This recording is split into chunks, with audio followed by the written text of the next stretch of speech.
Eagles Entertainment. The journey to the draft is driven by AAA. AAA, roadside is their strong side. Make AAA a part of your game day today. AAA, go ahead. With the 25th pick in the NFL Draft, the Philadelphia Eagles select. You're listening to the Journey to the Draft podcast, driven by AAA. Welcome to the Journey to the Draft podcast, driven by AAA. I'm your host, Fran Duffy, and we've got a loaded weekend of college football. A lot of really fun matchups that we will get on display this weekend. We'll talk about it right at the top of the show here in Saturday Scouting. Ben Fennell and I will go through some one-on-one matchups we're excited to see. We'll talk about a mock draft that we're excited to kind of talk about as well, and then talk about the traits that matter to us at the tight end spot. We'll do that under the hood. After that, I'm joined by Joe Marino, the senior NFL draft analyst for the Draft Network. We're going to talk about players that have really stood out to him so far in 2020 and who he's a little bit higher on than most when it comes to consensus in the NFL draft community. And then we'll wrap things up, as we always do, with Pick 6, Ross Tucker. We're going to continue to see how this competition is going with us on a weekly basis. Really fun picking games every single week with Ross Tucker. Before we get the show started, again, quick reminder, everyone that loves the show, the best way to throw us your support is to go on Apple Podcasts or Stitcher, leave us a rating, leave us a comment. Questions are always accepted. Questions are always answered. So if you throw one on there, we will answer it on the very next show. Thanks so much to everybody who has done that already. If you haven't yet, now's the time. And again, it's the best way to make this show visible to everyone else that wants to look for NFL Draft Podcast. And we are a show that services not just Eagles fans, but fans all around the NFL and college football. So thanks so much to everybody who has already thrown us that support. That being said, now let's jump into the top of the show. It's time to break down some matchups this week in college football in Saturday Scouting. It's time for Saturday Scouting.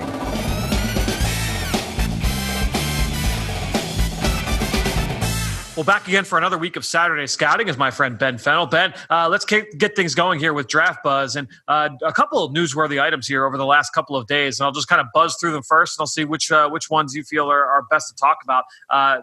Bad news on, I believe it was on Tuesday. East-West Shrine Bowl canceled this year due to COVID-19.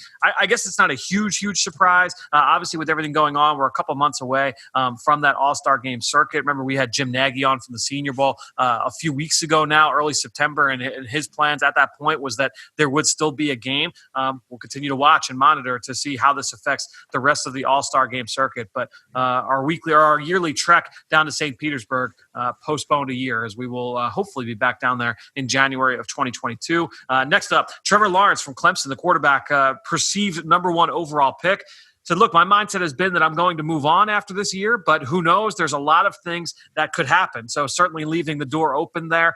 We have talked about on this podcast numerous times. Ben, you said it back in the summer. The Clemson and Dabo Swinney, they've had a lot of success keeping a lot of those big name guys for their final season, for that senior year. They did it with Christian Wilkins and Cleveland Farrell a couple years ago. Certainly Travis Etienne this past offseason. You go back to Vic Beasley as well. So could Trevor Lawrence be next in line there? And then another running back bites the dust, and we'll talk about this a little bit later with Joe Marino as well. But Mississippi State's Kylan Hill has left the team to prepare for the NFL draft. So another running back that we perceive to be one of the top backs in this class, not participating now in the rest of the 2020 season. So a couple of items there to kick things off, Ben. Any kind of takeaways there from that initial group? No, not particularly. It's just unfortunate the East-West Shrine Bowl. But you have to take in consideration, these bowl games aren't the same type of revenue generators and, money backs as traditional bowl games. So you really have to weigh in, the costs and the overhead to make these events happen under these circumstances, which it's probably not cheap. So, I don't know what this means for the NFLPA Bowl and some of those other all-star games that are kind of caught in between the regular season and the Senior Bowl and the Combine and stuff. So, and then Clemson, we talked about this over the summer. This is Dabo Swinney's MO. Gets players to stay till the senior year, rarely gets transfers. It's kind of been the makeup of his roster profile for 4, 5, 6 years now. So it would not surprise me to see Trevor Lawrence stay. I don't think he's a guy that's in a rush to start his life. I think we're all a little too quick to push people down the pipe, whether it's Trey Lance or Trevor Lawrence or whoever the next high school star is. Enjoy it. If you want to hang out in college for an extra year and get your degree and go out with your seniors, I'm all for it. I think we rushed these kids into the NFL a little too prematurely, a little too quick here and there. And then Kylan Hill, interesting decision to do this mid-season. A little bit of trials and tribulation leading into the season with his threat to sit out, with the displeasure with the Mississippi State flag and some things off the field. Had a really impressive, week 1 against LSU in the pass game, and then I think got dinged up and hasn't been back on the field. So if he just wants to put his focus to the NFL draft, he was a senior that's played a lot in the SEC. I wish him luck. Yeah, and I think the big one there, when it comes to Trevor Lawrence too, is that he did say, he said in an interview with Tom Rinaldi, I believe, that, hey, this is my last year. I basically said back over the summer or early in the fall that this was going to be it for him. So for him to kind of be, stepping back off that, I think is what makes that quote very, very notable. It seemed very much, Fran, like a don't assume you know what I'm doing type of thing. I think I know what I want to do, but it's like, and don't put words in my mouth. Don't act like you all know what I'm thinking. And it's just that little bit of gray area to say, well, hold on a second. I could stay, and just letting you know I have options. Yeah, right. Exactly. So, all right, let's get to our matchups here to watch for this weekend in college football. It was tough kind of picking one this week. And obviously, the headliner is going to be Big Ten, Ohio State, Penn State. We're going to talk about this matchup a little bit later with Ross Tucker. But I think you look in the trenches here. You look at that Ohio State offensive line, which has always been a strong group. They're well coached. Greg Stradwara, one of the better offensive line coaches in America. And he's got a left tackle, Thayer Mumford. Certainly the guard, Wyatt Davis. But if you focus on those tackles there, Mumford going up against the Penn State pass rush duo that you talked about earlier this week with Shaka Toney on one side, the senior, kind of an undersized pass rusher, wins with speed and quickness, against Jason Oweh, more of the big, physical, more powerful guy, but he's got an explosive first step, high-level first-round quality traits there with Jason Oweh. Didn't show up in the stat sheet this past week against Indiana in terms of sacks and production behind the line, but the traits are certainly there. Interested to see this matchup here with Mumford going up against that pass rush duo with Toney and Oweh. Yeah, two of the better bookend defensive ends in the country, really, and Toney and Oweh. I think they had 15 pressures combined in their loss to Indiana last week. So while it may not have shown up in the sack total, they were definitely impacting the quarterback and chasing Michael Penix out of the pocket. I'll stay in this game. We'll go to the other side of the ball. I like Penn State tight end Pat Freiermuth, who played a lot in the slot last week. He's got the size of being more of a traditional inline tight end at 260 pounds. Against Ohio State last year, a lot of Y-ISO situations where they're putting him on the backside of trips and giving him some one-on-one situations. That kind of forces the Ohio State's defensive hand. Who are they going to put out there in the matchup? Last year was often linebacker Pete Werner, who has a great coverage skill set, very athletic linebacker. I want to see maybe Baron Browning gets a couple opportunities this year to take on Freiermuth. They didn't put him in any of those isolation situations last week against Indiana, but he did play more snaps in the slot than in line, which is a little bit different than his usage in the past couple of years. So they obviously want to get him in space and use his size and athleticism in the pass game as well. But he's a guy that can play that traditional Y tight end role as well at the next level. He's kind of in a different package than Brevin Jordan and Kyle Pitts and some of these other, athletic, high upside pass game tight ends. He might be the best kind of traditional Y two-way player as far as tight end prospects. Well, we'll be talking a lot about what makes those tight end prospects, great and good, and what we look for a little bit later here in the segment. I'm going to go with my next one here, and that's going to be in the ACC, Boston College versus Clemson, and a couple of youngsters just to keep an eye on here. Alec Lindstrom is a redshirt sophomore center for BC. And this guy has all the tools, I think, to be a really nice starter in the NFL at the center spot. His older brother, Chris Lindstrom, went in the top 15 a couple years ago to the Atlanta Falcons. I think Lindstrom has the tools to be better than his brother. And we'll see. Obviously, we don't know how that's going to impact in terms of his draft stock, but I really like what I've seen from this kid overall. He's athletic. He's got a really nasty mean streak to him. I like the way that he plays. He's technically sound. I like the athleticism, the quickness there. He's a really fun player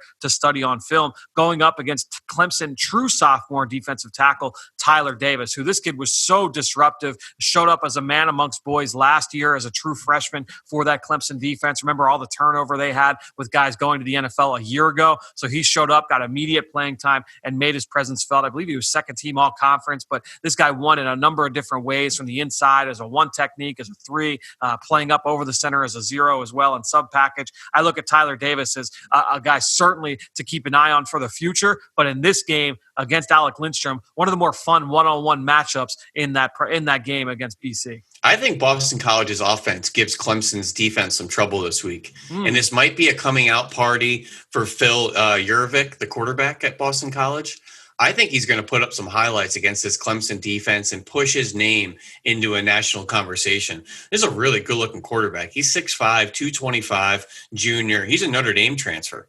He was one of the top recruits in the country, U.S. Army All-American, big frame. He's got, functional mobility, easy arm down the field, and they love to throw the ball down the field in this new offense at Boston College.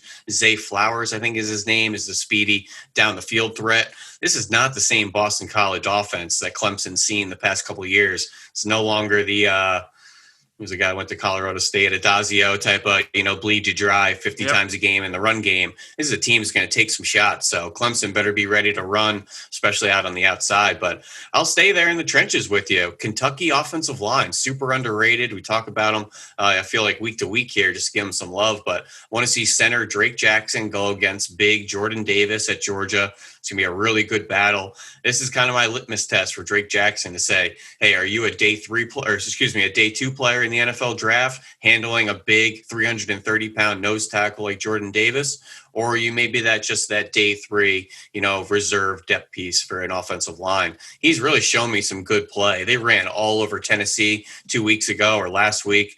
That really, kind of opened my eyes and said, this kid's an NFL player. Yeah, I'm going to be talking about that group a little bit later in the show with Ross Tucker as well. We'll see how that Kentucky offensive line as a whole performs against that Georgia front. Let's now go to our mock draft roundup, where each week we pick a mock draft from around the internet and just kind of break it down a little bit. We're going to go this week to a guy who does a really nice job covering the NFL draft and college football for Yahoo Sports, Eric Edholm. And he's got the Eagles picking 19th overall. This is a mock draft that dropped on Thursday. So the 5 picks before the Eagles. So the Eagles picking at 19. 14th overall, the Miami Dolphins taking Alabama linebacker Dylan Moses. The Las Vegas Raiders at 15, taking Michigan pass rusher Kwity Paye, guy that you highlighted earlier this week, Ben. 16th overall, the Detroit Lions selecting Alabama wide receiver Jalen Waddle. So Waddle still going top 20 after the injury. 17th overall, the San Francisco 49ers taking offensive guard Trey Smith. And then 18th overall, the New Orleans Saints taking South Carolina corner J.C. Horn. What's your big takeaway from those 5? Interesting to see Kwity Paye up there at 15th overall. He's going to be one of the, bona fide risers of this draft class. 15 is pretty high. It's probably one of the higher draft slots I've seen coming off a big week 1. But I think he's going to be worth that value. He's a twitched up 270-pound defensive end, positional versatility. And I just imagine Trey Smith in that 49ers offense. Man, with all those weapons and that run game with Kittle and Juszczyk, you had a big guard tackle, people mover like Trey Smith into that offense. Man, that's just another kind of weapon in my eyes, to make that offense move down the field, to have that physical kind of tone to it as well. It's just an exciting kind of chip to put in Kyle Shanahan's offensive line. He's a different build than the lineman that they've got on the roster, right? Because he's more of a big physical mauler as opposed to like dancing bear. Like they have a lot of like more light on their feet, athletic guys, get them out in space on their, on all their different concepts in the perimeter. But I think you look at what John Lynch and Kyle Shanahan have done over the last couple of years. They really target, number 1, upperclassmen, the number 2, high character guys who are tough as nails and want to finish you. And I think that Trey Smith certainly fits that profile. I think that pick makes a lot of sense for a lot of reasons. The 5 after the Eagles here. At 20, the Indianapolis Colts going quarterback, taking Kyle Trask out of Florida. 21, the Browns taking Michigan pass rusher Aiden Hutchinson. I call him pass rusher. He's a kind of a DN tackle hybrid. 22, the Bucs taking a real pass rusher in Penn State's Jason Owe. 23, the Jaguars taking Pat Freiermuth. So a couple guys we've already talked about here in this segment. And then 24th overall, the Bills taking Clemson corner DK Kendrick. What are your thoughts there on that 5? Kyle Trask going 20th overall. I have to assume he's quarterback 4 off the board with, Lawrence, Fields, and Lance probably being the first 3. No, he's got Zach Wilson going 6 overall. So make him QB5 then. Okay, QB5 there in the top 20. Yep. I think that's the conversation of figuring out who that next tier is, and then when do teams pull the trigger? Are they going to take first-round flyers on the back end of round 1 there, or wait till day 2 to maybe get their Sam Ehlinger or Mac Jones or Kyle Trask or Jamie Newman?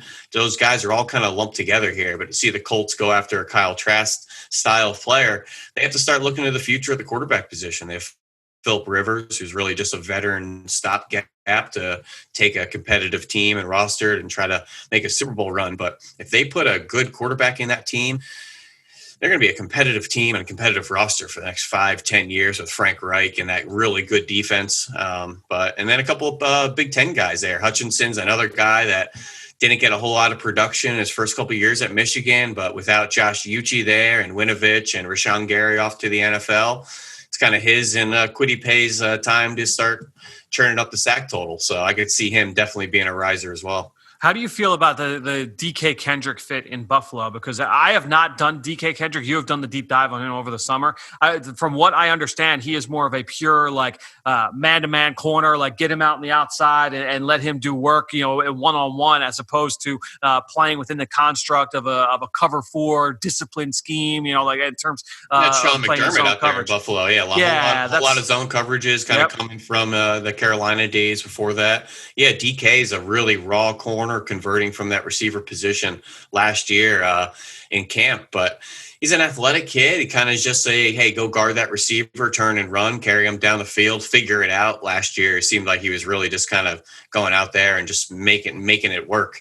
Very raw technique wise. And I haven't studied him this year to see if he's improved or how his technique's been cleaned up, but a raw player, extremely athletic player, a high upside player. But I think scheme fit and, usage is still left to be determined. So let's get to the Eagles selection now. At 19th overall, he has them taking Notre Dame linebacker Jeremiah Owusu-Koramoah, a guy that we talked about earlier this week here on the show. You broke him down with myself and Dane Brugler. Let's go to the blurb here from Eric. And he says, the Eagles have some young linebackers on the roster with decent pedigrees, yet why so much Nate Gary this season? It's unfair to pick on one player of an underachieving unit, but it's been hard not to notice him getting involved in so many coverage busts this season. Owusu-Koramoah has been terrific in coverage for the Irish in 2020, and he seems to fit the mold of the modern hybrid defender, small linebacker, meets big safety that the NFL is so gaga about. Granted, the Eagles presumably took Davion Taylor to fill that role this spring, but he has barely seen the field so far. So what are your thoughts, Ben, on Jeremiah Owusu-Koramoah? They're in the top 20. What are your thoughts there on that fit and the value there with the Notre Dame linebacker safety? Well, I have Owusu-Koramoah in my safety category. He's a shade over 6'1", 216 pounds. We had plenty of safeties last year, whether it was, Kyle Duggar or Jeremy Chin or whatever you want to call Isaiah Simmons, that were all in the 220s type of player. So this is a guy I see more of that big nickel, that third safety that's going to be more down in the box, playing the alley, supporting the run, blitzing, guarding tight ends. For a great picture for Eagles fans, a lot of the things that Malcolm Jenkins did for the Eagles over the past couple of years. Listed as a safety, Fran, he didn't play on the back end a whole lot. He wasn't that deep center fielder, rarely had half field responsibility and split safety looks at Rodney McLeod. I think Pro Football Focus finally made the switch and called Malcolm Jenkins a linebacker now because of all that time he spent in the box.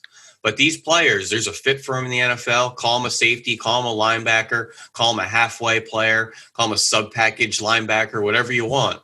There's a place for him. I'm calling him a safety, and there's a lot of things we could do in the Eagles defense, that Jim Short scheme, and just look at what they do at Malcolm Jenkins and the year after year, 1,000 snaps. This guy doesn't come off the field because he's needed. That athleticism, that physicality, that playmaking ability. I mean, look no further to his interception last week against Pitt, turning and running down the seam, the great ball skills, an aggressive player. I'm excited. This is a really interesting player. He's raw. He's still young still, but I think he's still ascending. At the end of the day, it's the same kind of conversation that we had with Isaiah Simmons, with Jeremy Chin, with Kyle Duggar, right? I mean, whether you see him as a safety, whether you see him as a linebacker, all three of those guys this past spring went in the first 2 rounds of the draft. All three of those guys have played – well, I shouldn't say all three have played prominent roles. Duggar and Chin have both played prominent roles with their defenses so far. I think Simmons is still trying to find his way, but he did make that key interception in overtime this past week against Seattle. I think that's kind of the mold we're looking at here with Koramoah, all right? And I'm not trying to put all these big safeties into will linebackers. Right. I think that's a very kind of particular skill set, and you can't get into that trap of lumping in all these positionless athletic players to be off-ball will linebackers for whatever scheme you're in. I think there's a place for this type of hybrid safety position, and I'm going to call him a safety. Interesting. Well, let's get now into our next segment. We're going to go under the hood here, where every week we pick one position and we choose 3 factors or traits that matter most to us when we are evaluating. And this week, we wanted to go with starting tight end. So our number 1 tight end in that position room. Ben, I'll let you kick things off here for this one. What's the number 1 trait that you look for when you're looking for a potential starting tight end? Well, this is a fun conversation because it's so deep. And as we know, tight end comes in so many different shapes and sizes and abilities and usages. We have our traditional wide tight ends that are going to put their hand in the turf, the George Kittles, the Greg Olsons, Gronk, Mercedes Lewis. But what about the move tight ends that have dominated the NFL? The Travis Kelce's and Ertz and Ebrons, Jordan Reeds. And then, Fran, this whole H-back role is really taking over. And for lack of better terms, Kyle Juszczyk is an H-back. You could call him a fullback. He does a lot of H-back tight end type of roles. Trey Burton, Josiah DeGuara out of Cincinnati was a 3rd-round pick to the Packers, playing a lot of H-back, fullback type of roles. So a lot of different shapes, sizes, abilities in the tight end umbrella. But the first thing I'm going to want out of these players, you're often operating in the box, in the trenches, or with a lot of bigger bodies around you. We need to be tough. We need to have attitude. We need to have intensity. We need to play with grit. And it's going to be a lot of physicality when you're engaging in the box there, whether you're trying to release on routes, get your blocking assignments done, you're dealing with offensive linemen around you, linebackers coming downhill. You have to be tough, and you have to be able to play in the box. Yeah, I think when you look at it, you talk about toughness. That's my number 1 trait as well that I'm looking for. And you mentioned you're always working in the middle of the field. You're going to be used as a blocker in a lot of different ways. Some guys, are going to be point of attack players. Some guys aren't. You're going to have to get creative with some of these guys. Maybe they're lead blockers up on linebackers. Maybe you're doing a lot of split zone flow and you're getting them working backside. And there's, to quote Mike Mayock, I remember a couple years ago he came on the show and he's like, "Look, I don't necessarily need you to win as a blocker. Just lose slowly," right? And I think that's what you're looking for with some of these guys is if you want them to be a 3-down tight end, you don't need them to necessarily be the dominant blocker. But if they show the willingness and the toughness to stick their face into the fan and at least execute your assignment, just get it done and don't get blown up, I think that's enough to say, okay, this guy can be a 3-down player for us. Now, that's not going to work for every team. If you are a run-oriented offense, you're going to need to be more than that. If you're the Baltimore Ravens, the San Francisco 49ers, you look at all those teams, you need those guys to be glass eaters, right? You need to be finishers. That's why Nick Boyle is so valuable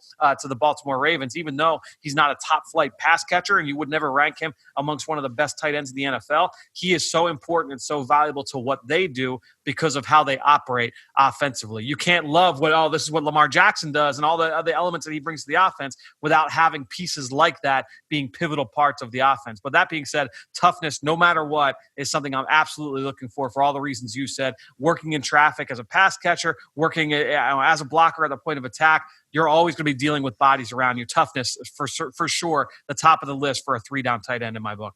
Yeah, absolutely. I think we both agree there. My second one, I'm just going to go with efficiency in your blocking assignments. Okay. And that doesn't mean being overpowering or overwhelming or getting pancake blocks and things like that. But you need to be efficient in getting your blocking assignments done. And anytime you use the word efficient, that means you're getting your assignment done to an adequate level. And that's what we need. And it's an interesting conversation, Fran, because a lot of that is how you're being used in the offense, what you're being asked to do, and if you're being put in positions to be successful. And a lot of that is giving them advantageous angles, advantageous matchups to win in the run game or in pass protection. So how they're being used and what they're being asked to do is a lot of the factor of being able to get those blocking assignments done. How the Ravens use their tight ends is completely different than a lot of other teams in the league. Some are front side players, focal points of the run. Yep. Some are backside accent pieces. Some ask you to move a defensive end face to face at the point of attack. Some just have you cut a backside player working angles. So how you're used is obviously a big determinant on your ability to get the assignments done.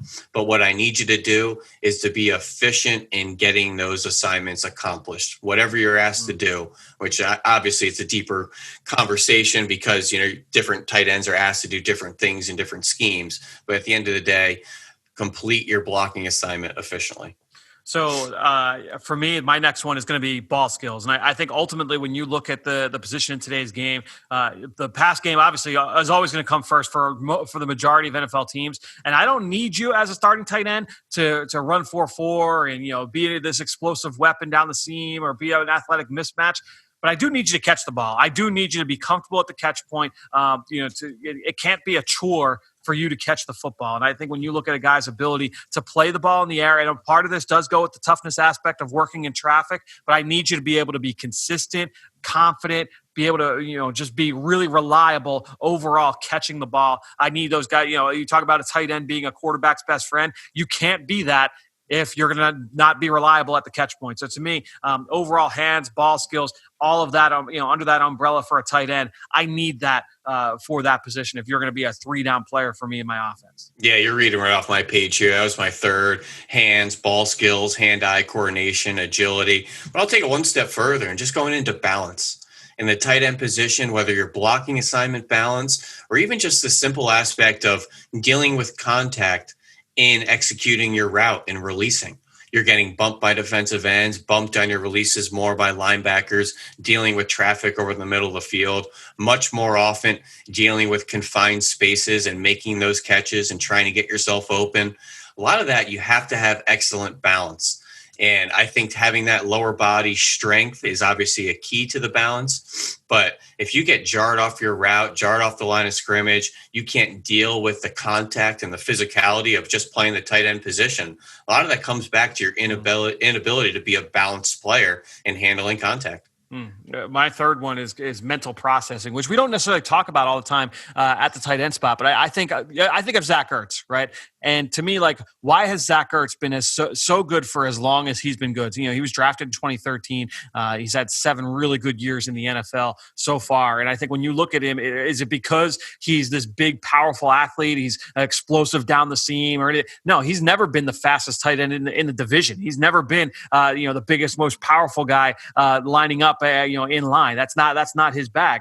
But he is so smart. He understands how to find the soft spots in zone coverage. He understands how to attack leverage of man-to-man corners. He understands when to saw off routes and make himself available for the quarterback. He knows how to uncover in scramble situations. You talked about the efficiency as a blocker, understanding angles and how to attack defenders, whether it's on the line of scrimmage or up at the second level. All of that goes under the mental processing bubble. And I think when you look at that, to me, when you're working at traffic, a lot of people will say the further away you get from the ball, so out from the sideline, mental processing means less and less. So if you're climbing up close to the formation, again, when you're playing in traffic, things are happening faster, which means you need to be processing faster. And as a tight end, working over the middle of the field often, I need you to be able to see things, read things, feel things faster than the guy across from you. And Fran, they're kind of an extension of the offensive line in the run game, and then your extension of the receiver room in the pass game. So you have to be able to process multiple things, not only blocking schemes in the run game with your offensive lineman. You're obviously that tight end. You're essentially that extension of the tackle position on the line of scrimmage. And then the receiver position, they're immediately processing safety rotation, leverage of corners, and then they have route conversions based off of leverage of players. The tight ends kind of have to be, have a straddle and a leg in both of those parties. So there's a lot of mental processing that goes into that position. And like we had said before about your blocking assignments, it's giving them roles and assignments that they can manage. There's a lot of moving parts. There's a lot to process, and they can really get bogged down with thinking out there. So giving them focused assignments and focused things to process, I think, is also part of putting them in positions to be successful. Yeah, I mean, to your point, you're a part of the entire offense, run game, pass game. And when you're it's little things. Like, how often have we seen, we'll watch San Francisco, and you brought up Kyle Juszczyk earlier. Juszczyk is supposed to block the immediate force player on like a wind-back play, but the tackle ends up getting the force player. Well, now he's got to go hunt and find the safety or the backside linebacker, and he's able to redirect on command and get to his landing point now for that next guy, that next most dangerous player defensively. That all of that kind of factors in. I talk about Zack Ertz and his ability to attack leverage, understand how to get into blind spots of linebackers, what to do against linebackers or versus safeties or our nickel corner, having understandings of how to attack all those different players. All of that goes under mental processing in my mind. All right, so next big question, and this is a really interesting discussion with this position. what is it that separates the elite, the top end player, the blue chip player from the really good players at this position? So we'll say this. What makes a guy – we know what – we've talked about what makes the 3-down player. What is it that makes not just a 3-down player, but the best in the NFL? And I think really there's 2 guys in the NFL you would put in that discussion right now. It's George Kittle and Travis Kelce. What are the things that make those 2 guys different than everybody else? Yeah, it's a really good question. There's so much nuance to this position, like we've been talking about, because of the roles are so diverse across the NFL and college for that matter. But I keep going back and forth because I think the elite tight ends have that great two-way ability. They have that great way to be efficient and productive in the pass game and the run game assignments. But then you can have very segmented and situational players at the tight end position. So then my brain started to shift to say, do I just need you to be dominant in one area? You need to be either a dominant blocker or a dominant, pass catcher and a guy that can get himself open. So I can kind of almost be swayed in multiple ways here of saying, all right, the elites of the world, the George Kittles, I know what he is. He's great in the run and the pass. But then there's tight ends that for years, the Jimmy Grahams of the world, they excelled in one area and they excelled really well in the pass game. And there's some other tight ends that were just really good run blockers, obviously not as sexy and not on our fantasy teams and on highlights on Monday mornings, but really good players that had places in the NFL. So I could go a lot of different directions here, Fran, because the position has so many different directions. Yeah, I think it's a really interesting conversation. And to me, it's something that I'm always kind of looking at across all positions. But looking at the tight end spot, to me, just looking at, all right, like who are the top guys at the position in the league right now? And I think you're looking, I mentioned, you look at Travis Kelce, you look at George Kittle. Who are the other guys in that conversation? And I think when you look at, someone like the kid out in Oakland right now, the former receiver whose his name is escaping, Darren Waller. Thank you. You look at Darren Waller. You look at what Rob Gronkowski was in his prime, right? You look at, what those guys, they dictate coverage, right? So if going into the San Francisco game, right? This past the Eagles played San Francisco back in week 4. How are the Eagles going to stop George Kittle? What do you do what happens if George Kittle lines up out wide? How do you stop him? When Rob Gronkowski was lined up as the ex-ISO receiver on the backside of trips, you had to have an answer for that. When Darren Waller lines up as an isolated receiver, you have to have an answer for that when you're playing the Las Vegas Raiders. Now, to me, that's what I look at as a guy that this separates the elite from the really, really good. And there are guys, you look at like Evan Ingram, right? So Evan Ingram is an elite athlete for the position. Isn't always used that way in this New York Giants offense, as we talked about last week. But when you look at his athleticism, yeah, he's a guy that you have to have an answer for. But because he's not that, he doesn't bring enough in the run game, it's almost like the Nick Boyle conversation that you just said. It's the opposite. He's not good enough as a blocker to say, like, all right, he would be a pure 3-down tight end for me right now. That's why they've always had to work in guys like Caden Smith and they've always kind of rotated in guys. Yep. Red Ellison, exactly, because he's not that pure 3-down option. To me, I need that guy to separate the Kyle Rudolphs and the Austin Hoopers and the Tyler Higbees and all those guys from Kelce, Kittle, and you even get into the Darren Wallers. And that's why I've always loved the upside of Dallas Goddard and what he could be, is because he's got that level of athleticism. He's got that extra gear, that extra juice as an athlete where, if he lines up on his own, you've got to have an answer for that as a defense. And to me, if you're a 3-down player who's a B or a B+ as a blocker, and you're also that matchup problem, now I think that's where we're talking like this guy could be elite at the position. I've just really developed an affection and affinity for the two-way tight ends because I think it just gives your offense so much scheme flexibility when a defense cannot determine your usage on the field and to say he's a good run player and he can succeed in the pass game. Now we have the defense in the chess match, the guessing game. Yes, if a tight end's not a good blocker, some offensive coordinators, let's just put an extra tackle in there. The defense knows what they're doing. That move tight end out in the slot, Jimmy Graham, we know what he's doing. So I love seeing, the San Frans of the world and the George Kittles and the Gronks and those guys that were efficient in both phases of the game, Tony Gonzalez, Shannon Sharp, Antonio Gates, whatever it is. And I think it's a pretty interesting class this year, Fran. Who do you like in the 2021 group? To me, I think when you look at who are the guys, and this honestly, it goes to my thought process in terms of the dictating coverage, like, Kyle Pitts is that guy, right? I mean, he is a problem for defenses right now in the SEC. The question you have in regards to Kyle Pitts is, can he be good enough as a blocker to be a pure 3-down tight end where you don't need another guy on the field to complement his skill set, right? So I look back to when I studied Kyle Pitts in the offseason, and I look at what he did as a blocker. There were times where, look, I mean, the guy's under 240 pounds last year. He got overwhelmed at times at the point of attack by defensive ends. He was not a dominant point of attack player at that size. That being said, I thought that he showed some competitiveness. He showed some want to. He ran his feet. He played with effort on contact. He had the athleticism to get out in space on the second and third level. He attacked blocks with good technique. The want to was there. The size, we got to work on size and some technique issues as well at times. But I think when you look at Kyle Pitts, there's enough there to make me think, all right, like if this guy shows the want to, I can make him a 3-down player. And he's got the athleticism now to say, all right, like we can make him into one of the elites at the position.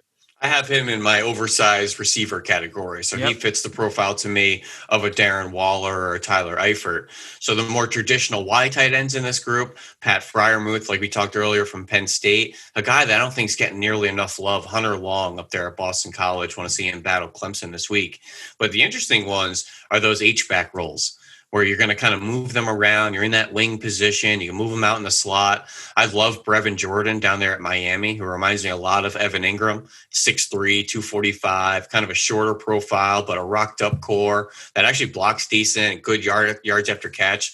And then Kenny Yeboah, Ole Miss, having a huge season in the pass game, coming over from Temple, really good blocker as well. These are guys that I think fit that kind of halfback role that Kyle Juszczyk uses in San Fran. Green Bay obviously covered that with Matt LaFleur's offense going and getting Josiah DeGuara in the 3rd round. Even go a year earlier with Irv Smith coming out of Alabama, similar type of player to Kenny Yeboah. So a lot of interesting shapes and sizes, and it's always fun to kind of determine what type of tight end do you think he's going to be at the next level. No question. It's a really fun position to evaluate and to project, and there's so many different shapes and sizes. And ultimately, when you want your tight end room overall, that's why a lot of teams operate. Look, not just what does the number one guy look like, but we want at some point we want all 3 of these guys to be able to do a lot of different things for us. So that's why it's really fun to just kind of see how teams build the room overall from top to bottom. But Ben, fun discussion as always. We'll talk to you here next week. We'll be breaking it all down.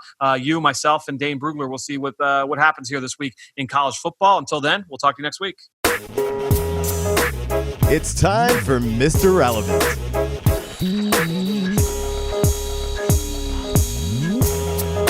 Well, joining us this week here on Mr. Relevant on the Journey to the Draft podcast is the senior NFL draft analyst for the Draft Network. You can follow him on Twitter just like I do at the Joe Marino. Joe, welcome back to the show, man.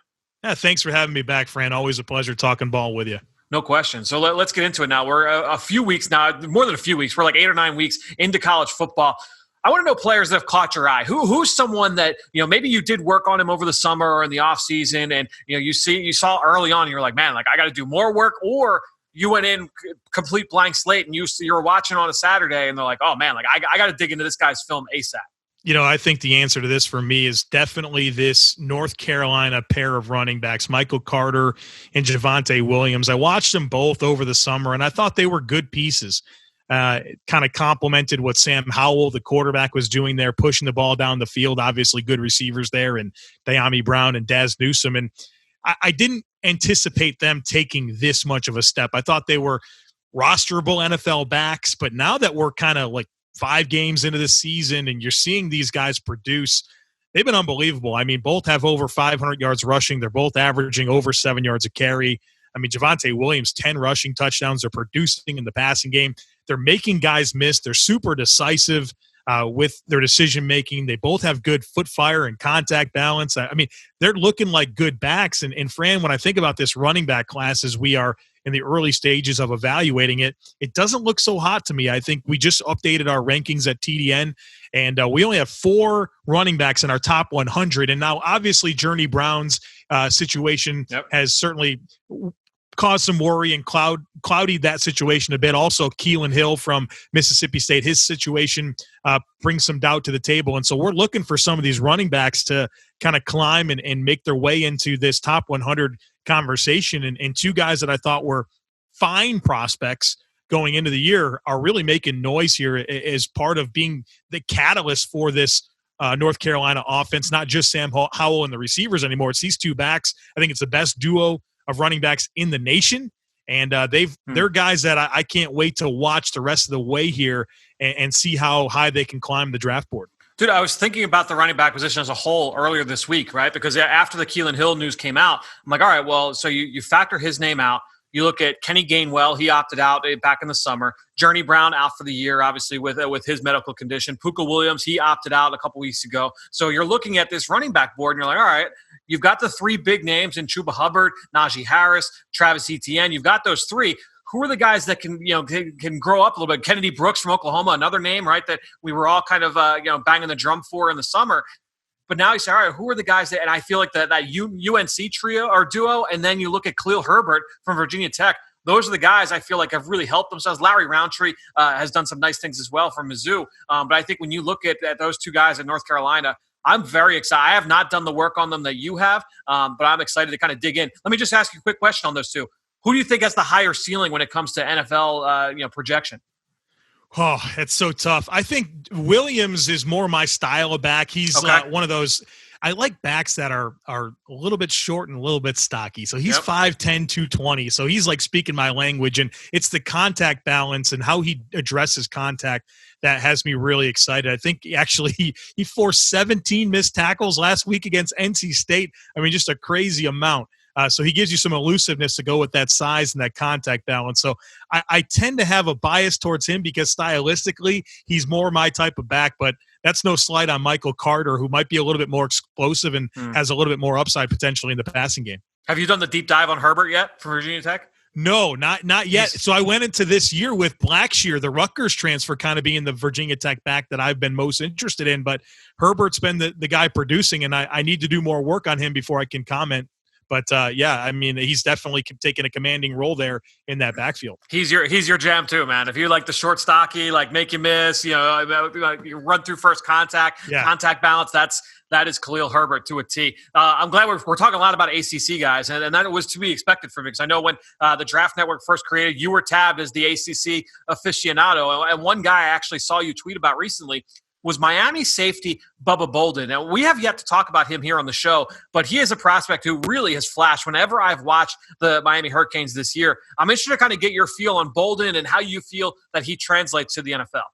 Super interesting player, Fran. And that's exactly the kind of the case for me. I watched a lot of Miami games so far this year, and I'm like, this Bubba Bolden keeps making plays. And going into the year, I didn't have a whole lot of expectations for him. He only played in like 5 games last year, wound up having a pretty severe injury that caused him to miss the rest of the season. He dislocated his ankle after just 5 games. And so you had a small sample size of football, and you go back to him being an original USC Trojan, and then he had a off the field incident that led to a 28-month suspension. And so like you just kind of worried about him, but you watch Miami play this year and you can't help but notice this guy jump off the tape. He's definitely one of those players that you feel when you're watching live games. And that's sometimes difficult for a safety to do. And so as I started to feel Bubba Bolden, every time I'm watching Miami, I said, I got to go back and watch a tape and get a little bit of a write-up done on him before we watch any more Bolden.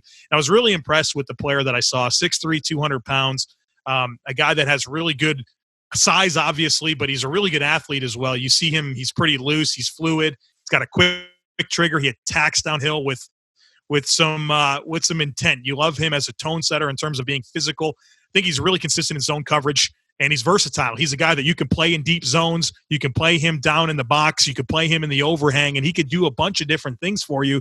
And I think that gives him so much value because that's what the NFL wants, is safeties that can be interchangeable and fill a bunch of different roles for you. You know, the NFL's played in sub now. It's base sub defense. And so when you look at Bolden, you love what he can bring. When you go nickel and you want to move defensive backs around, he can just check so many boxes. And the big thing for him is just continuing to perform, right? I mean, he's still played a relatively small amount of football to date. And so I want to see this consistency start to establish throughout the rest of the year. And, you know, obviously a guy that has caught my eye and I think has a chance to be one of the top 10 safeties for sure when it's all said and done, as long as he continues playing the way he has so far this year. Yeah, I'm excited to dig deeper into him. We talked about safeties earlier this week with Dane and with Ben, debating who we felt was the best safety translated to the NFL. And I feel like with the way that he has flashed, he's a guy I'm interested to do more work on and continue to see how his game translates to the NFL. Let's get to the last two questions that I ask everybody when they come on. And a player that on the offensive side of the ball will start, a player that you are higher on than the consensus when it comes to projecting from college to the league. I think I'm high on this guy, and it's Central Florida UCF wide receiver Marlon Williams. Fran, I love this guy. He caught my eye last year watching UCF, and I studied him over the summer and figured he'd take on a big role with Gabriel Davis no longer being in that offense. Gabriel Davis wind up setting the record for receiving yards last year for UCF, and so between Trey Nixon and Marlon Williams, those are the two guys that you thought would come in and really produce. And then Trey Nixon gets hurt in the first half against Georgia Tech in the opener. He hasn't been back yet, and Marlon Williams has exploded, taken off so far this year, 54 catches, 753 yards. Those both lead the nation. He leads the nation in yards after catch with 368, 6 touchdowns on the year, only 1 drop. And you look at this guy, he's 6 foot, 220 pounds. He reminds me in so many ways stylistically of A.J. Brown, the outstanding wide receiver for the Tennessee Titans, that a type of a body composition where it's a stocky frame, has the physicality and play strength to match the frame, and he has really good ball skills. A guy that just things slow down for him at the catch point, really good body controls, knows how to extend, knows how to track the ball, really reliable hands, but then it's also his ability to work and produce after the catch. He's super physical, super decisive. He makes really exciting cuts. He's willing to take on contact, and he's really productive after the catch. And so I think in a lot of ways, if you're looking for a big slot type receiver that we're seeing take off in the NFL and be productive, Marlon Williams is a guy who's obviously flourishing this year, and I get really excited about his projection to the next level in a role very similar to that of an A.J. Brown. Yeah, and he was on the Senior Bowl top 250 list coming into the year. That was my first introduction to him. It seems like UCF this year, they've got a few guys in that receiving core that people were excited about coming into the year, and guys that are making plays.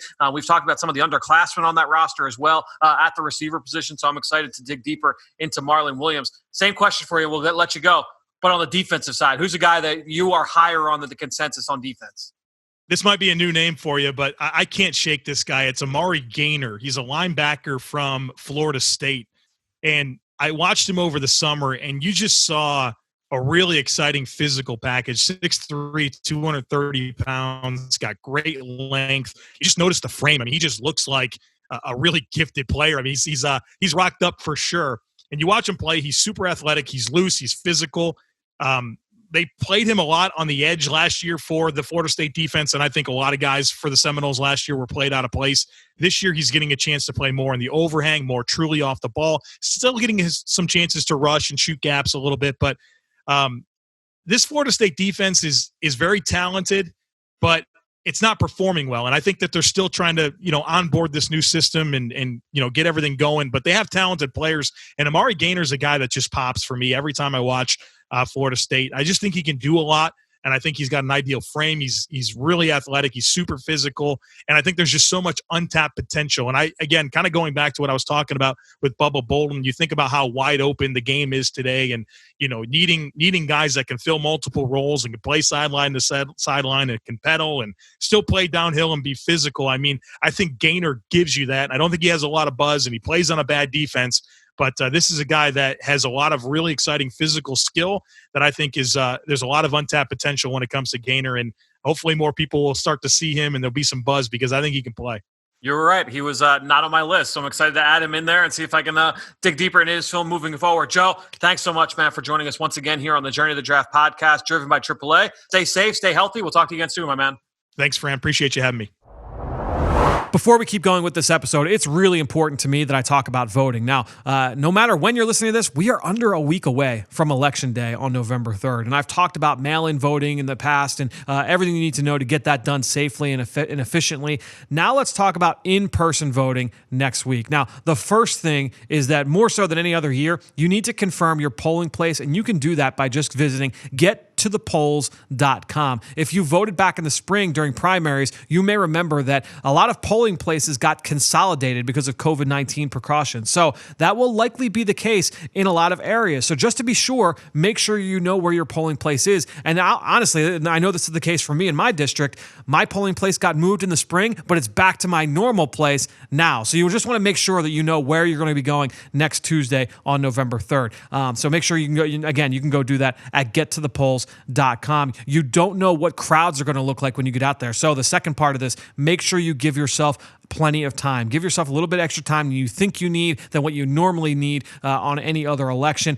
Next big thing, of course, is just a social distance. Wear your mask. Stay 6 feet away from other people whenever possible. Not all states are going to make masks mandatory at polling places, but please, just to be safe, but remember, masks are not just for you, that's for those around you. You're going to be voting around seniors, people with conditions that you and I may not know about, but that they may not know about themselves, but it makes them more susceptible to serious complications from COVID-19. So please, wear your mask, wear it correctly, make sure we're taking care of everybody around us in our neighborhood. Next up, use hand sanitizer before you touch all surfaces. However, do not, and this might seem silly to some people, but do not use hand sanitizer on the voting machines themselves, because if you do that, you could really cause the machine to malfunction. Just count on your poll place workers to keep those bad boys clean. They will do their part. You just make sure that you don't put sanitizer or soap on the machines themselves. If you're really worried about it, obviously you can sanitize beforehand, but you can put on gloves or use like a napkin or a paper towel to kind of cover your finger when you touch the surface of the voting machine. But please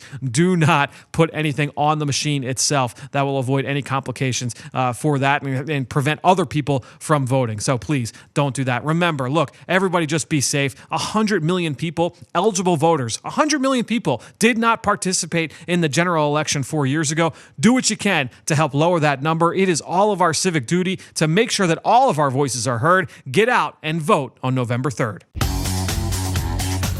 Now it's time for Pick Six.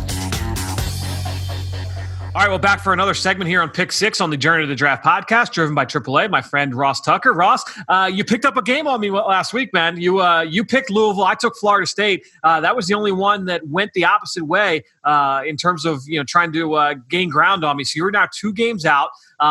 It was a tight one last week. We both came very close to our upset special, taking Ole Miss over Auburn. Ole Miss just not finding a way to get it done. Auburn getting a little bit of help there on the back end of that game. But it's a tight one here. Two game separation between the two of us here. I love it. And yes, I was following the Louisville FSU game closely. Fran was never in doubt. It was awesome. I knew I needed to pick up a game on you at least. Yeah, no question. So let's get into some of these games here now. We'll start with a pick 'em in the Big Ten. We're going to go Iowa and Northwestern. Who do you like here in week 2 of the Big Ten? I'm going to go Iowa. I think they are going to be improved from last year. And I do think, Rashawn Slater, the awesome left tackle for Northwestern, I think that hurts. He opted out of the season, the NFL draft. That hurts. Iowa, I know A.J. Epinesa left, and he's in the NFL now with the Buffalo Bills. But Iowa always has good D linemen, and losing a guy at left tackle that you thought you'd have, that hurts. I'll take the Hawkeyes. So Northwestern, they're coming off the blowout win over Maryland, just like never competitive. Iowa coming off a very tough loss on the road to Purdue. Northwestern has won 3 of the last 4 against Iowa here, Ross. Iowa grooming a new quarterback in Spencer Petras. But I'm still going Hawkeyes here. I agree with you. I'm going to go on the same side of you on this one. I like Iowa here. I think they've got the most explosive player on the field in Amir Smith-Marset. Probably one of the more, I would say, underrated names in the entire country, honestly. I feel like these guys, the explosive, speedy return specialists, those guys usually get a lot of hype. And for whatever reason, Smith-Marset just doesn't get that nationally. But this guy definitely has game-breaking ability. He can work inside and outside. I like him as a return man as well. This is a guy who can break the game open at any point. I love Northwestern and Pat Fitzgerald and everything, but I'm going to go with Kirk Ferentz and the Hawkeyes here as well. I will side with you. So we both take Iowa in our first one. Let's go second game here. LSU versus Auburn. And this is obviously always a good game. Last year when LSU was rolling, this was a great game, one of the best games on LSU's schedule. Who do you like here in this one? Yeah, I'm still taking LSU. I still think Auburn stinks. And I know LSU has had their issues on a lot of different levels, injuries and COVID and opt-outs or whatever. We saw it in the Ole Miss Auburn game. I still think Auburn is overrated. I don't think they have a good team this year. And I think no matter what happens with Brennan or whatever quarterback, I think LSU wins the game. Dude, Auburn is just, I mean, they've had a lot of late game luck. You know, say it for what it is. They've had a lot of late game luck late in games. You know, you had that weird, like, you know, did he snap it or did he fumble it against Arkansas? We talked about the game last week against Ole Miss. So they've had certainly things bounce their way. LSU has had trouble, though, and they've had trouble stopping people. I'm going to be interested to see what this game ultimately looks like. You know, we saw LSU backup quarterback TJ Finley come off the bench last week for Miles Brennan. He was really good. He had 3 total touchdowns. Terrace Marshall, the receiver for them, appears to really starting to be hitting his stride. I studied him this offseason. Obviously, look, Jamar Chase got a ton of the play last year, deservedly so. Justin Jefferson, deservedly so, right? I mean, these guys were great players for that LSU program. You look at Terrace Marshall. I mean, he's 6'3", 200 pounds. He looks like what an ex-receiver should look like, right? I mean, this is a guy that certainly has the traits to be able to work at all 3 levels of the NFL. I really like the way he's put together. Coming in, I thought that there were a lot of things he just needed to improve. He was not a guy that was a technician as a route runner, getting off the line of scrimmage. That's really important, you know, defeating press as an ex-receiver. There wasn't a ton of urgency in everything that he did, but, you know, just watching them peripherally this year and just seeing what he's been able to do, it seems like he's starting to put things together. So that's exciting because he has certainly got a lot of talent. I'll be keeping an eye on Terrace Marshall and what he does against this Auburn secondary. I will also take the LSU Tigers here. So you and I both on the same side to start things off on the first 2. Let's go now to an over-under. 6.5 tackles for loss for this Georgia defensive line, loaded with prospects. Georgia defensive line against Kentucky. Over under 6.5 TFLs. And actually, I say this Georgia D-line. I mean the entire Georgia defense. So we'll give the entire Georgia defense 6.5 TFLs against this Kentucky offense. Well, that makes it even more to the over. I mean, I was already going to take the over, but now that it's the entire defense, yeah. I mean, they're going to win Kentucky's backfield. They're going to win this by double digits. So what happens then is late in the game, Kentucky's trying to come back. They're throwing it. No, not going to work out very well. Georgia's defense is vicious. It's still hard to believe to me that they gave up that many points to Alabama because watching them fly around, watching them hit, it is so fun.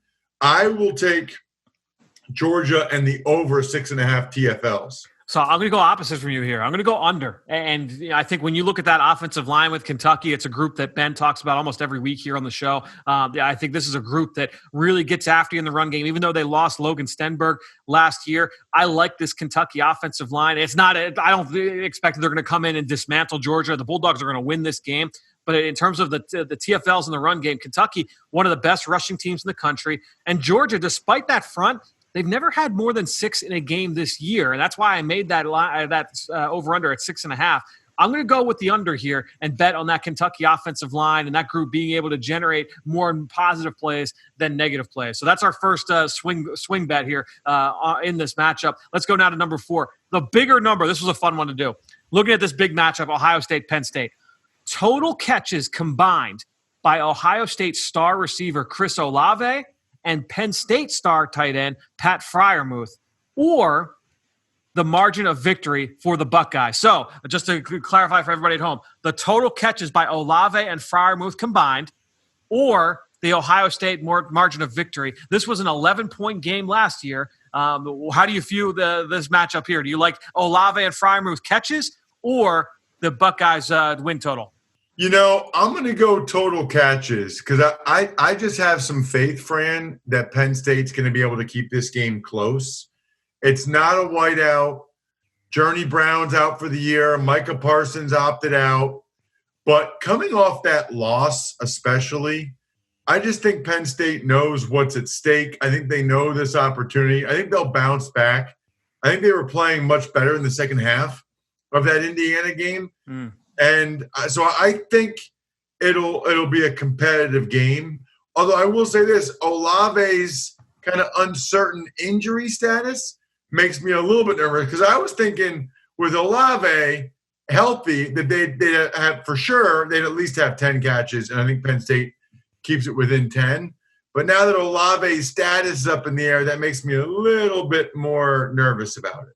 So I mentioned there was an 11-point game last year, but each of the 3 years before that, it was a 3-point game or less. To your point, it's usually a very closely fought battle. Ohio State coming off that decisive win against Nebraska, the unforgettable loss with Penn State against Indiana last week. How does that team respond? Looking back, Pat Freiermuth last week, 7 catches. Olave had 6. That's a total of 13 catches. Last year when these two teams met, the number was a lot lower. Freiermuth only had 3 catches. Olave had 2 grabs. So that's a total of 5. So I'm going to split the difference between 5 and 13. I'm going to guess that it's 9. Do I think that Ohio State is 9 points better than Penn State? And I do. I am going to take the Buckeye total here. I want to ask you one question, though, because obviously you watch this Penn State team. You're very closely connected with that group. Give us a scouting report on Pat Freiermuth. Do you buy the baby Gronk comparison when it comes to projecting him to the NFL? He's very good. Nobody is Gronkowski. He's really good. I mean, he's very strong at the catch point. He's got more run after the catch than you think. I think he's a better blocker. I would say he's similar to Gesicki, but a better blocker and more physical. Maybe not quite the natural athlete, like go up and jump for the ball like Gesicki was, but I think he runs routes better, and I think he's got a better natural feel, and he's definitely more physical than Gesicki was. Interesting. So that's 2 in a row now, by the way, that we've gone separate. So 2 swing games here for us with the Georgia, Kentucky, and Ohio State, Penn State. Let's see how these last 2 shake out. The bigger number. I love doing the bigger numbers more than the over-unders. The bigger number. Virginia Tech's margin of victory over the Louisville Cardinals, or star running back Khalil Herbert total touchdowns in the game. Khalil Herbert probably in that short list in terms of Heisman players right now. How do you view this one? Virginia Tech margin or Khalil Herbert total touchdowns? Yeah, I'm saying Herbert touchdowns because I think Louisville wins the game. I'm rolling with my Cardinals. After that Notre Dame performance, after the Florida State performance, Louisville's been good to me. I'm rolling with them again. I think they beat Virginia Tech. And so Herbert will have a touchdown, maybe 2, but Louisville wins the game. So I'm taking Herbert touchdowns as the bigger number. Interesting. I'm going to go the other way, man. Here we go. I love Herbert. I really like watching him. I talked about him earlier this week on the show. Talked about him in the last segment with Joe Marino. Louisville has not won a shootout yet this year, right? With the way both these teams are scoring, I think this definitely could be a shootout. That being said, I love this stat. Kind of doing some research on the game and trying to decide which way I was going to go. This is according to Louisville statistician Kelly Dickey. Louisville hasn't lost a game at home on Halloween since 1914, and they lost it to Wabash. I got nothing there. 1914. I'm still going to take Virginia Tech. I'm going to stick here with. I'm going to take the Hokies here and the margin of victory over Louisville, just because Louisville just hasn't found a way to win that kind of shootout game. Florida State. I mean, you mentioned earlier that was never in doubt last week against Florida State, but in these high-scoring affairs where the teams are going back and forth, the Cardinals just have not been able to find ways to finish those games. So for that reason, I will take the Hokies here and in their margin of victory. Last one, man. Let's pick an upset special here. A bunch of different options on the table. I'm excited to see which game you decided to go with for this one. Well, it's funny because I was going to go with Nebraska because I thought they were going to play the game, but that Graham Mertz wasn't going to play, and maybe even his backup wasn't going to play. But now they're not going to play that football game. So I got to go with Navy over SMU. SMU got it taken to them by Cincinnati last week. Yep. Cincinnati is a physical ball club. So I just think SMU coming off playing Cincinnati. Now you got to play Navy. I'm going to take the midshipmen. They're a heavy underdog, but I think they get it done against SMU. That's my upset special. Interesting. I'm going to go to the SEC here, and I'm going to look at the Arkansas Razorbacks. Now, last time we saw Arkansas, think about what they've done so far. They had a tough one against Georgia where they lost by a couple scores in week 1. Then they beat Mississippi State in week 2. After Mississippi State had upset the national champs in LSU, they beat Mississippi State. Then they should have beaten Auburn. We talked about that game just a couple minutes ago, right? They should have beaten Auburn. And then they beat Ole Miss. And then they had a bye. So now they've got Texas A&M, number 8, on the road Texas A&M's playing well too, and I got to give a lot of credit to that team. Jimbo Fisher, they had the huge win a couple of weeks ago against Florida at home. They handled business last week against Mississippi State, 28-14. I'm going to take Arkansas, man. Arkansas coming off the week of rest. They've kind of been that darling in the bottom of the SEC this year. I'm going to take Arkansas as my upset special over A&M this week. But I like your Navy pick as well. At SMU, they are banged up. Missing Reggie Robertson certainly has hurt that offense, man. Well, this is going to be exciting, man. I'm excited to watch another weekend of college football. We'll see if you can gain some ground on me here in our little competition. Yeah, it'll be my second week in a row gaining ground on you. Well, let's not make it too much of a theme, Ross. Thanks so much once again for joining us here on the Journey to the Draft podcast, driven by AAA. My pleasure. Thanks for having me.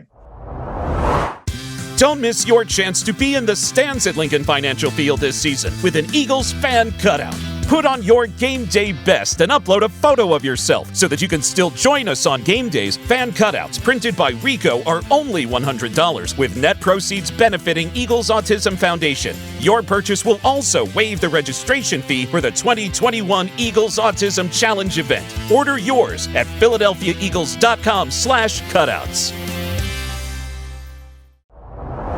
Always fun to catch up with Ross Tucker. Great stuff from Joe Marino, and great stuff as always as well from Ben Fennell, who is on the show every single week. And he's also over on the Eagle Eye in the Sky podcast on a weekly basis with me. So you can find that wherever podcasts can be found. Thanks so much to all of you guys out there. Hope you guys enjoy another weekend in college football. We'll be back here early next week to talk through what we saw. Until then, we'll see you next time here on the Journey to the Draft podcast, driven by AAA.